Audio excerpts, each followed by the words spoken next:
जिह्वा को ऊपर लगा लें।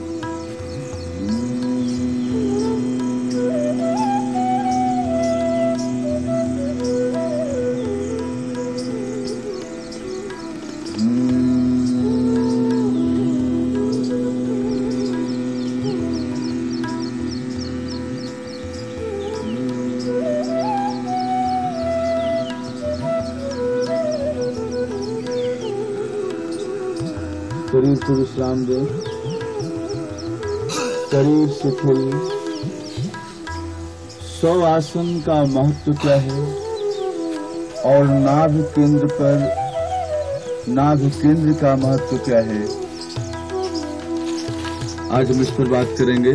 शरीर को पूरा ढीला कर लें और उठती गिरती नाभि को देखें। श्वास पेट से लें, पेट ऊपर उठे नीचे गिरे और मन को नाभि पर केंद्र करें। मनुष्य का जीवन फ्रस्ट्रेशन है, विक्षिप्तता है, एक अराजकता है, क्योंकि मनुष्य अपना पूरा जीवन अपनी इसी खोपड़ी में बिता देता है। सारा जीवन बुद्धिगत हो जाता है। हम मस्तिष्क से सोचते हैं, इससे में उलझते हैं और समाप्त हो जाते हैं। आमतौर से जो जीवन होता है, हमारी ऊर्जा मस्तिष्क की तरफ चली जाती है, नाभि से ऊपर मस्तिष्क की तरफ। और हमें साधक का जो कर्तव्य है, अपनी ऊर्जा को मस्तिष्क से हृदय की तरफ, हृदय से नाभि की तरफ केंद्रित करना चाहिए। हम विखंडित हैं। नाभि से ऊर्जा अधोगामी नीचे की तरफ बहती है,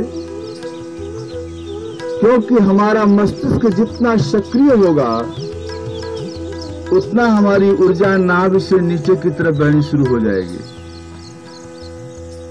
जितना ही चित्त आपका विक्षिप्त होगा, आपको आश्चर्य होगा कि जो मुल्क, जो देश जितना शिक्षाविद होता है, उतना ही ज्यादा पागलपन का शिकार होता है। आज अमेरिका एक ऐसा मुल्क है, पहले तो 30% मानसिक रूप से विक्षिप्त थे, फिर 40%, और अब जो संख्या है अमेरिका में वो 80% मनोरोगियों का है। शरीर रोगी से ज्यादा मनोचिकित्सक है, और आने वाले समय में 98% हो जाएगा जहां पर मानसिक बीमारी हो जाएगी। अब तो वैज्ञानिक कहने लगे हैं कि मनुष्य की 80% बीमारी मन की है और 20% बीमारी शरीर की है। ये जो मस्तिष्क है, 7 करोड़ स्नायु तंत्र आपके इस खोपड़ी में है, मस्तिष्क में है।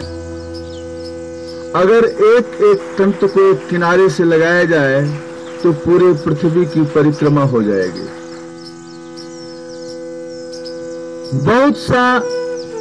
बहुत ही डेलिकेट, बहुत ही मुलायम आपके मस्तिष्क का स्नायु तंतु है, और इस पर बहुत बोझा है। 30 लाख प्रतिदिन अमेरिका में मानसिक रोगी मनोचिकित्सक के पास जाते हैं। हमारी जो शिक्षा है, हमारी जो दीक्षा है, बचपन से ही इतना बोझ लाद दिया जाता है। आज छोटे बच्चों को देखें, ये क्रम बढ़ता ही जा रहा है, बड़ा सा बोझा और इतना सारा विद्यालय का काम, बचपन से ही माँ बाप का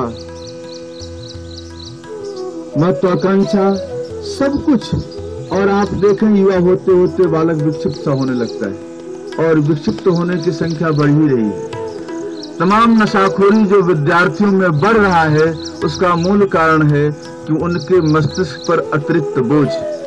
उनको रिलैक्सेशन चाहिए तो नशे से करते हैं। ये मस्तिष्क, हम निरंतर पढ़ते हैं, लिखते हैं और तमाम विचारों को थोपते जाते हैं, और इसीलिए अगर इस मुल्क से नींद गायब हो रही है तो उसका कारण मस्तिष्क का ज्यादा प्रयोग। इस ऊर्जा को हमें नीचे हृदय की तरफ लाना है। हृदय का केंद्र भाव का केंद्र होता है, इमोशन का केंद्र होता है, लेकिन वो भी बहुत देर तक ठहरता नहीं। आज प्रेम करते हैं, कल उसी से घृणा करने लगते हैं। आपका जो मूल केंद्र है, जहां पर प्राण टिका हुआ है, जहां पर आपके प्राण संग्रहित हैं, वो आपका नाभि केंद्र है, जो मिडिल है। गौतम बुद्ध का एक शिष्य था, महाराजा श्रोण। महाराजा श्रोण, जब गौतम बुद्ध का काफिला चलता तो जब वो छाए में बैठते तो वो धूप में बैठता, जब वे समतल रास्ते पर चलते तो कंकड़ पत्थर पर चलता।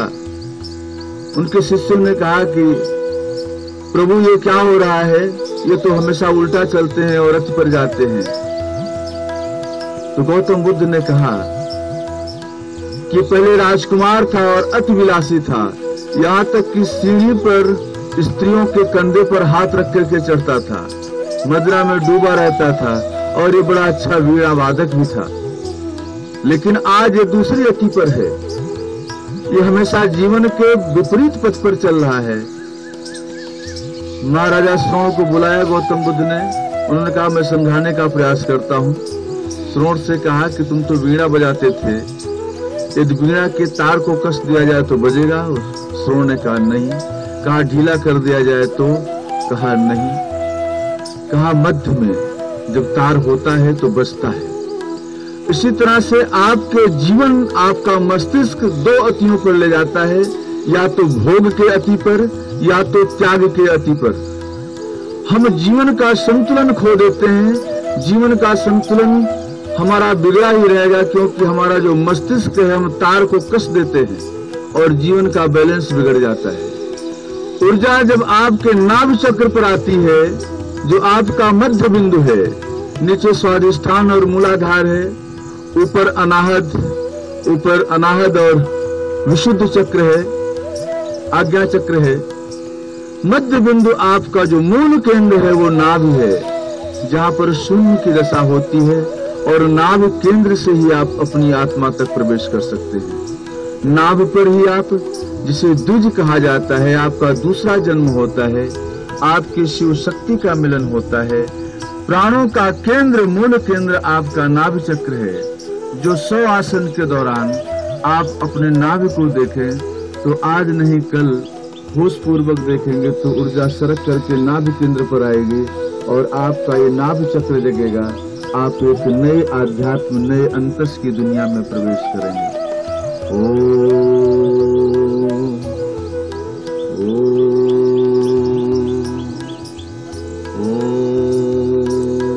पलकों खोलिए और ताली बजाइए।